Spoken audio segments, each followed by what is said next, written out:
I just want to let you guys know about the legend of Longfinger Lou. They say Longfinger Lou has lived in and around the Bayou since before the land was settled. He appears every decade or so like a periodical cicada.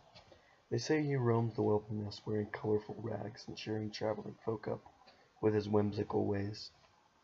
I actually had the honor of seeing Old Lou in person once. I heard him before I saw him, in fact. For it's well known Lou plays various instruments to the occasional passerby. I found him at the foot of a tree trunk sitting on the exposed roots. He was tunelessly playing a harmonica. I stopped and listened, where it quickly became apparent he actually had no musical talent.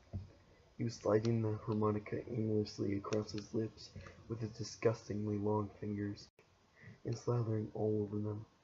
The frantic motions had turned the saliva between his fingers into frothy bubbles. It was truly disgusting, and made me wonder why people made him out to be some sort of whimsical character. After staring at Lou for what seemed to be an eternity, I snapped. Lou was so terrible playing the harmonica, and so disgusting, I actually got angry at him. Lou put his harmonica away before I could speak. Now, Lou began sucking the old spit bubbles from twixt his long bony fingers. I'd well and truly had enough of the man at this point. I felt betrayed.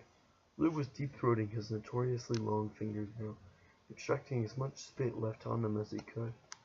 I imagine I was visibly angry at this point, and old Lou must have noticed. He said something completely unintelligible to me and laughed. Lou stood up and pulled up his tattered breeches. His ragged yet colorful pants had been down his ankles all this time, but I had failed to notice. Lou tightened his rope belt, walked off into the tree line, and I never saw him again. I looked back at the spot where he had sat.